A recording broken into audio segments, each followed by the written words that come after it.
stated Caitlin Clark and her parents were staying at the same resort as us. The hosted seated us right next to her at breakfast one morning. I told her we live in Kansas City, and naturally we talked about the Chiefs. LOL. She was nice. My hubby got a pic with her. Wow, bruh.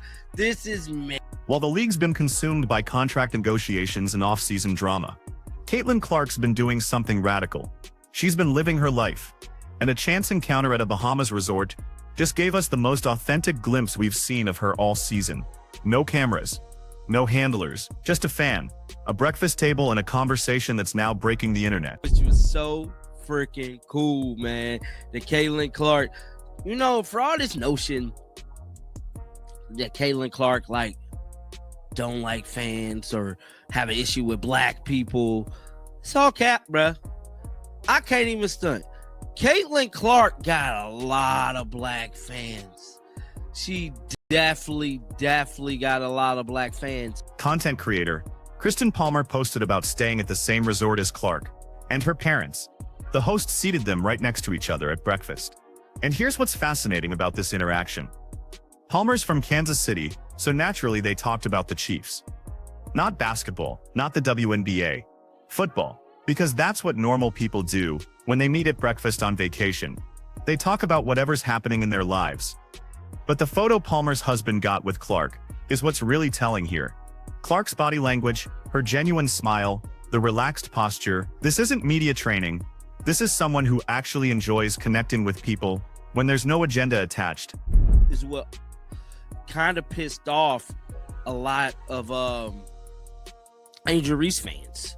You know, we just got to be honest. You know, people poured in their love and they support for Caitlin Clark, you know, early on. And there was a large debate that, you know, black people wasn't black enough. Even from me, I received a lot of hate from it. That black people was not black enough because they didn't show love to Caitlin. Now, here's where this gets interesting. There's been this persistent narrative floating around social media that Clark has issues with certain communities, that she's standoffish with black fans specifically, that she's uncomfortable in certain situations. And moments like this Bahamas encounter completely dismantle that narrative. Palmer's a black content creator. Clark didn't just tolerate the interaction. She engaged fully, talked about Kansas City, discussed the Chiefs, let Palmer's husband get a photo. Her parents were right there, equally friendly and approachable. This is the opposite of someone who's selective about which fans deserve her time. To Angel Reese, whenever she won the national championship, they didn't show love to her and all these different things. But end of the day, people fell in love with Caitlin Clark over her logo threes, the way she carried herself in pictures like this. I don't see very many pictures of Angel Reese with her fans. Now, I'm not one to pick on Angel Reese. I haven't talked about her in a mighty long time. But, you know, that was a growing notion that you weren't black enough if you didn't support Angel Reese. Now, with that, let's talk about what really happened during Clark's rookie season. Because the backlash she faced wasn't about her actions. It was about who was supporting her. When Clark exploded onto the WNBA scene, she brought millions of new fans with her, and a significant portion of those fans were black.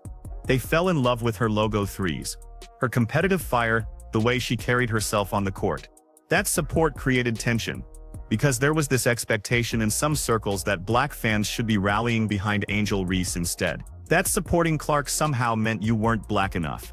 That became a genuine talking point in WNBA discourse during the 2024 season. And like I stated, this was just so cool that Caitlin Clark decided to do this. And I'm just happy about it, man. I'm just happy about it. Now, we got a smidget of an update on CBA negotiations. So this is an article that came out early this morning. It says Breanna Stewart on endless CBA talks, just starting to see end of the tunnel. So Breanna Stewart is pretty much saying that we could be getting close to a deal on this CBA negotiation, man. And I'm gonna be so happy when we do. Think about how absurd that framework is. Fans don't owe their allegiance to anyone based on demographics. They support players they connect with, players whose game they enjoy watching, players whose personality resonates with them. Clark earned her fan base by being exceptional at basketball and authentic in how she presented herself. The Reese versus Clark debate became racialized in ways that had nothing to do with either player's actual behavior. Reese won the national championship with LSU in April 2023, and there were absolutely black fans celebrating that moment. But when Clark's popularity exploded during her senior season at Iowa, suddenly the conversation shifted. Why aren't you supporting Reese? Why are you so invested in Clark? What does your preference say about your identity? That's an exhausting way to watch sports, and it's completely disconnected from how fandom actually works. A vice president in the WNBA Players Union, which has been pushing for a bigger share of revenue, Stewart told reporters earlier this month that while the WNBA players have the ability to strike in our back pocket, no strike was present. In a recent interview with Front Office Sports, Stewart told her wife that my brain is hurting from the range and the complicity of the talks. Unfortunately, I wasn't an economic major or anything like that, but here's what the Bahamas moment reveals. When you strip away the media circus, the social media discourse, the manufactured controversies, Clark's just someone who treats people well. She didn't have to stop her vacation to talk with Palmer. She didn't have to engage in a genuine conversation about Kansas City and the Chiefs. She didn't have to let Palmer's husband get a photo. She chose to do those things because that's apparently who she is when cameras aren't rolling. Compare that to what we see from some other stars in the league. How many candid fan interactions do we see posted from Angel Reese? How many stories about chance encounters at restaurants or resorts, where she took time to connect with someone? They're rare, not because Reese is a bad person, but because her public persona is more curated, more controlled, more focused on specific brand partnerships and media appearances. To get the best deal possible, and we want to negotiate in good faith that the league we're hoping for some positive kind of change or reinforcement here. Now, these are some of the proposals that has been presented. Now, in December, the WNBA proposed a structure that offers players 70% of league revenue sharing with the salary cap of around $5 million. Later that month, the union sent the league a new CBA proposal that asks for 30% of its gross revenue and a salary cap of roughly Clark's approach is different. She's living her life, and sometimes fans get to be part of that. It's authentic in a way that's increasingly rare in professional sports. And it's exactly why her fan base is so loyal. They don't feel like they're being marketed to. They feel like they're watching someone who genuinely loves the game and appreciates the people who support her. Now let's shift to what's happening with the league itself. Because while Clark's been on vacation, the WNBA and the Players Union have been locked in the most consequential negotiations in league history. And according to Breanna Stewart, we might finally be approaching a resolution. Dollars. I think it's more so the $10 million part that's probably holding up everything. Now, instead, the WNBA has yet to offer a counter to the proposal, but ESPN reported that the league believes the union proposal will result in $700 million in losses over the course of the deal.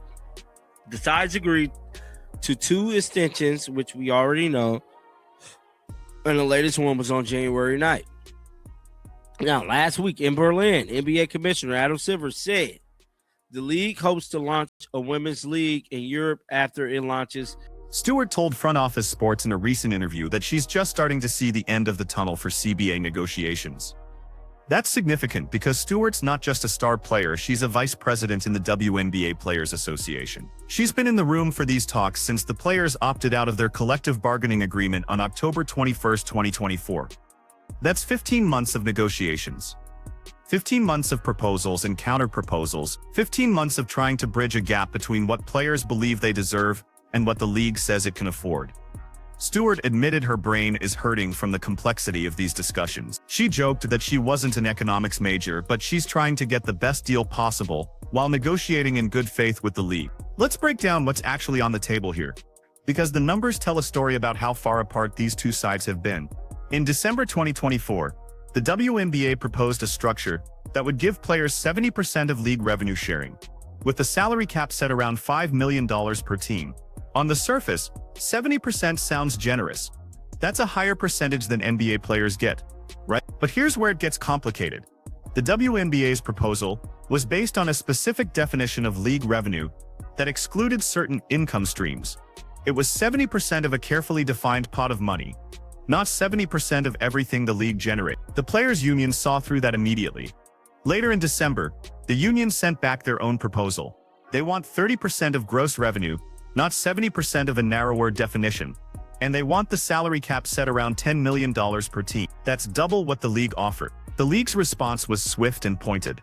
ESPN reported that the WNBA believes the union's proposal would result in $700 million in losses over the course of the deal. $700 million. That's not a small number. That's the kind of loss that threatens the viability of the entire enterprise. So who's right here? Are the players asking for too much? Or is the league crying poverty while sitting on revenue streams they're not being transparent about? That's the central tension in these negotiations. The WNBA has historically reported losses, but there's been a persistent lack of full transparency around the teams and league's books. Players don't fully trust the numbers they're being shown. The league doesn't believe players understand the economic realities of running a professional sports organization. Both sides have agreed to 2 extensions of the negotiation deadline. The most recent extension was on January 9, 2025. That tells us something important. Neither side wants a work stoppage. Neither side wants to blow up the 2025 season. They're genuinely trying to find common ground, even if the gap between their positions looks massive on paper. Stewart mentioned in her interview that while players have the ability to strike in our back pocket, no strike is imminent. That's carefully worded. She's not saying they won't strike. She's saying it's not imminent. There's a difference. It's a signal to the league that players are serious, but also a signal to fans that they shouldn't panic about the upcoming season. Here's the timeline we're working with. It's late January 2025 right now. The WNBA season typically starts in mid-May. That gives both sides roughly 3.5 months to finalize a deal, conduct the lottery draft, hold the expansion draft for the Golden State Valkyries, and navigate free agency. That's an incredibly compressed timeline if negotiations drag into February or March. The lottery draft hasn't happened yet. Free agency hasn't opened. Teams can't make long-term plans because they don't know what the salary cap will be. Players can't negotiate contracts because the framework doesn't exist yet. Everything is in suspended animation while Stewart and her fellow union representatives sit across from league executives, trying to find a compromise. And there's another layer to this. NBA Commissioner Adam Silver said last week in Berlin that the league hopes launch a women's basketball league in Europe. After launching the men's version they're planning, Silver specifically mentioned wanting to figure out the correct model for a WNBA-affiliated European league. That's fascinating timing. Right in the middle of contentious CBA negotiations, the NBA is publicly discussing expansion of the women's game internationally. Is that a signal that the NBA is committed to investing in women's basketball long-term? Or is it a negotiating tactic? A way of saying we're thinking bigger than just the WNBA, so don't push us too hard on domestic economics. Players have to be watching that closely. Because if the NBA is serious about a European women's league, that creates leverage. It suggests there's more money in the system than the WNBA is letting on. It suggests the NBA sees women's basketball as a growth opportunity worth significant investment. Let's talk about what happens if these negotiations fail. If the players and the league can't reach an agreement by early March, the entire 2025 season is in jeopardy. Not just delayed, in jeopardy. You can't run a professional sports league without a collective bargaining agreement. You can't sign players to contracts. You can't conduct drafts. You can't sell tickets with confidence, because fans don't know if games will actually happen. The WNBA had its best season ever in 20. Caitlin Clark's arrival brought unprecedented attention. Ratings were up across the board. Attendance shattered records. Merchandise sales exploded. This was supposed to be the moment when the league capitalized on that momentum and took the next step forward. Instead, we're sitting here in January, wondering if there will even be a season. Here's what makes Stewart's comments about seeing the end of the tunnel so important. She's not saying a deal is done. She's not saying both sides have agreed on terms. She's saying that for the first time in 15 months of negotiations, she can see a path to resolution. That suggests real progress has been made in recent weeks. That suggests the gap between the two sides is narrowing. But narrow doesn't mean closed. The difference between a $5 million salary cap and a $10 million salary cap is enormous. That's not a detail to be ironed out. That's a fundamental disagreement about the economic structure of the league. Finding middle ground there requires one side or both sides to move significantly from their current position. Think about what players are really asking for here. They want transparency. They want a fair share of the revenue they're generating. They want the ability to build sustainable careers without having to play overseas every offseason just to make ends meet. Those aren't radical demands. Those are the basic asks of any professional athlete in any major sport. But the league's position isn't unreasonable either. The WNBA has lost money for most of its existence. The NBA has subsidized the league for decades. Even with the growth in 2024, the WNBA isn't suddenly profitable. Building a sustainable business model takes time. Giving players a bigger share of revenue before that revenue is actually there creates real financial risk. So here's where we are. Caitlin Clark is in the Bahamas, having breakfast with fans and talking about the Kansas City Chiefs. Breanna Stewart is in negotiating rooms, getting headaches from economic models and revenue projections. The WNBA season is supposed to start in less than 4 months, and nobody knows if it actually will. The contrast between those two realities is striking. Clark represents the future the league is trying to build, a star who connects authentically with fans, who drives ratings and merchandise sales, who makes casual sports fans suddenly care about women's basketball. Stewart represents the presence the league is trying to navigate, a veteran leader fighting for players to get their fair share of the success they've created. Both of those things matter. Both of those things are necessary for the WNBA to reach its potential. Clark needs a league that values and compensates its players fairly. Stewart needs stars like Clark to keep bringing new fans and new revenue into the system. Let's bring this back to that Bahamas photo. Kristen Palmer posted about her interaction with Clark, and the response was overwhelmingly positive. Fans loved seeing Clark in a relaxed, authentic moment. They loved that she took time during her vacation to connect. They loved that her parents were right there, equally warm and approachable. That's the version of Caitlin Clark that her supporters have been trying to tell people about all along. She's not the villain some tried to make her during her rookie season. She's not uncomfortable around certain fans. She's not standoffish or entitled. She's a 22-year-old who loves basketball, appreciates her supporters, and treats people with basic human decency. The fact that this is somehow noteworthy tells you how distorted the discourse around her became, and we're celebrating a professional athlete for being nice to a fan at breakfast. That should be the baseline expectation, not something that breaks the internet. But it does break the internet, because of all the narratives that were attached to Clark during her rookie year. The racial dynamics, the debates about who deserved support, the accusations that her fan base was problematic. All of that created an environment where a simple vacation photo becomes evidence in a larger argument about who Clark really is. Here's the truth that moments like this reveal. Clark's going to be fine. She's going to keep being herself, keep connecting with fans in authentic ways, keep dominating on the basketball court. The noise around her will continue because she's the biggest star in the league. But the actual person underneath all that noise seems pretty grounded. The WNBA, on the other hand, is at a genuine crossroads. The CBA negotiations will determine whether the league can build on the momentum from 2024, or whether it squanders this opportunity with a labor dispute. Stewart's optimism about seeing the end of the tunnel is encouraging, but optimism doesn't pay salaries. A signed agreement does. So what should we be watching for in the coming weeks? First, any indication that the salary cap number is moving.